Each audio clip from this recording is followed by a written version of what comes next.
Ընդհանրապես մարդկային հաղորդակցումը ունի երկու ձև՝ վերբալ եւ ոչ վերբալ։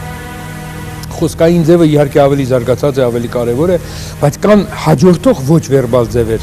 եւ հայացքը այդ առումով աչքերը շատ ցուցադրական են։ Բոլոր ազգերի մոտ կա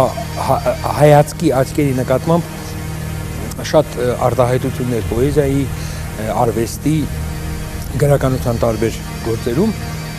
բայց տեսեք հայի աչքերի մասին են ասում փափիկ։ Հայի աչքեր, սիրուն աչքեր, սևանտն է ձեզ պատել դարեր, սև վիշտն է ձեզ տանջել, մաշել, ձեզնից ժպիտն առել տարել,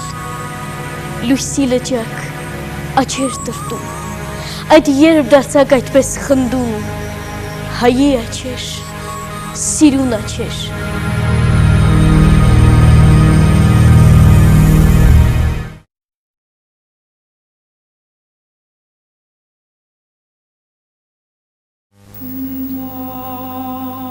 Աչքերը խիստ կարևոր օրգան են մարդաբանների համար, ռասայական դասակարգումների, էթնիկական բնորոշումների, մարդաբանական տիպեր բնութագրելու համար։ Մարդը ամբողջական է եւ բնական է, որ մարդու մարմնի տարբեր մասերը, լինելով այդ ամբողջության մասնիկներ, անպայման ինֆորմացիա են տալիս այդ ամբողջության մասին։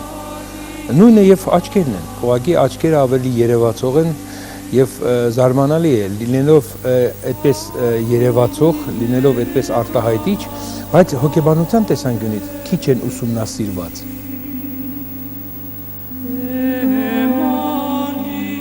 Բժշկության տեսանկյունից ուսումնասիրված է, օրինակ հատուկ ձև կա, մեթոդ կա, որը կոչվում է իրիդիոդիագնոստիկա։ Այսինքն աչքի բիբի կառուցվածքի եւ ստրուկտուրայի հիման վրա անում են եզրակացություններ։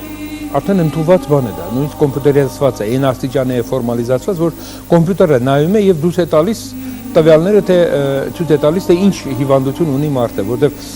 պարզվում է, որ աչքերի բիբերում արտահայտված է ներքին օրգանների վիճակը։ Հավանական է դա նորմալ երևույթ է, մենք սովոր չենք ուղղակի, որ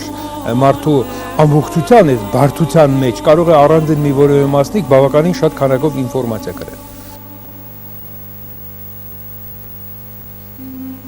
Ինչ ասել է հայի աչքեր, որ հատկանիշներ են, որոնք բնութագրում են հայի աչքերը։ Մարդաբանների համար դրանք առաջին հերթին մուգ գունավորումն է եւ լայն կտրվածքը։ Այս երկու հատկանիշներով հայերը միանգամայն տեղադրվում են հարավ եվրոպեոիդ ռասայի մարդաբանական տիպերի միջինացված ուրեմն տվյալների մեջ եւ առանձնապես չեն տարբերվում։ Հայի աչքերը, հայի հայացքը իհարկե ունի եւ ընդհանրություն եւ տարբերություն մնացած ազգերի հետ համեմատ։ Եվ ասեմ, իհարկե մեր աչքերում արտացոլված է եւ մեր անցյալը, բայց նաեւ մեր անցյալը ազդում է մեր ներկայի վրա, էլի աչքերի միջոցով, որովհետեւ փաստորեն տեսեք ընդունված է, որ ամենացուցադրական կողմը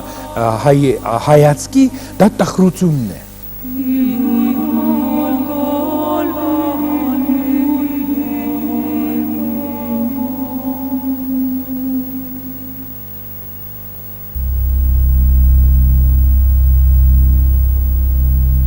Սակայն հայի աչքերը ունեն այնպիսի հատկանիշներ,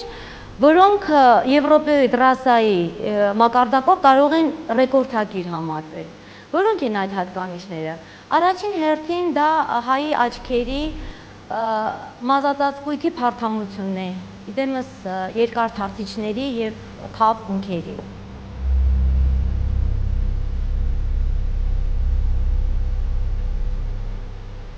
Բնորոշ է հայերի համար երկու ունքերի բաժանարարը, քթարմատը, որը իր զարգացվածությամբ համաշխարհային մաքսիմումի է հասնում եւ այդ առումով մեզ հետ կարող են մրցել միայն Ավստրալիայի աբորիգենները։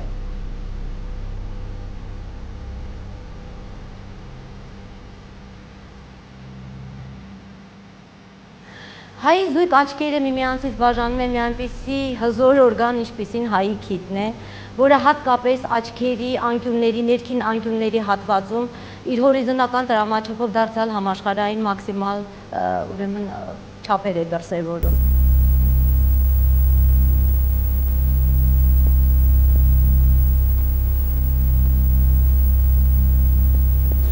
աչքերին առանձնահատուկ արտահայտչականություն է տալիս այնպիսի մի կարևոր հատկություն, ինչպիսին ասիմետրիկությունն է։ Մի աչքը մյուսից ավտոնոմ կկոչելու կամ ունքը մյուսից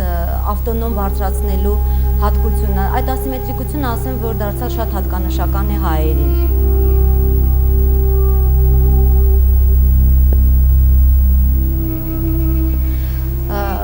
Հայի աչքերի թեքությունը, ակնակապիչների արտաքին եւ ներքին անկյունների եւ ըստ այդմ աչքերի կտրվածքի եւ անկյունների թեքությունը, որ եթե մենք ուրվագծենք, սխեմատիզացնենք, միանգամայն ապլիկացվում է եւ համընկնում է հունական տրագեդիայի դիմակի հետ։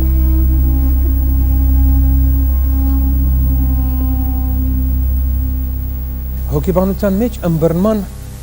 օրինաչափություն կա, որը կոչվում է ապերցեպցիայի օրենք։ Այսինքն մենք ինչ որ բաներ ըմբռնում ենք մեր փորձից եւ մեր հուզական վիճակից ելնելով։ Այդ շատ գեղեցիկ հոգեբանական օրինաչափություն է։ Եթե մենք սովոր այստեղ եթե նաեւ ընդունենք, որ դիրքորոշումներ կան ազգային պատմության կողմից տրված մեզ, ուրեմն համապատասխան, եթե դրան է գումարենք, որ զուտ կառուցվածքային մարդաբանական է, այսպես ասած, տեսանկյունից կամ ֆիզիոլոգիական տեսանկյունից կառուցվածքը այնպիսին է, որ ավելի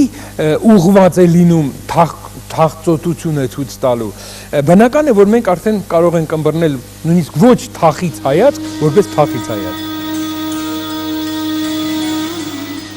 Հայկական լեռնաշխարհի մեր նախնիների մարդաբանական տիպը ավանդված է ոչ միայն հնագիտական նյութերով եւ գրավոր սկզբնաղբյուրներով, այլև այն հետաքրքիր հնագիտական գտածություններով, որոնց վրա պատկերված է մեր նախնիների կերպարը։ Այս առումով շատ հետաքրքիր են եւ վաղ բրոնզեդարյան եւ միջին բրոնզեդարյան, ուշ բրոնզի, երկաթի դարաշրջանի ուրարտական եւ նույնիսկ անտիկ ժամանակաշրջանների հնագիտական գտածությունները։ Մասնավորապես հետաքրքիր է Քարաշամբի գավաթը, որտեղ ներկայացված է 23 անձանց կերպարներ։ Դրանք կլորագանք, կարճագանք, ընդգծված քթով եւ մեծ աչքերով անհատներ են, ըստ որում երկու խմբի մարդիկ նույնպես, որոնք պայքարում են մեկը մյուսի դեմ։ Ընդգծված է կլորագանգությունը, լայն ճակատը, քիթը, աչքերը եւ ըստ էության բացակայում է բերանը։ Հատկանիշ, որ կարծես թե պահպանվում է նաեւ ուշ շրջանի պատկերային եւ քանդակներում եւ փորագրություններում եւ դրվագումներում։ Այս առումով հետաքրքիր է ուրարտական նաեւ թիթեղների վրա արված մարդկանց պատկերները, որտեղ ընդգծված է աչքը, քիթը եւ չկա բերանը։ Եվ զարմանալի է, որ նույն պատկերագրությունը հազարամյակներ անց պահպանվել է նաեւ 19-րդ դարի հայկական եկեղեցական գորգերում։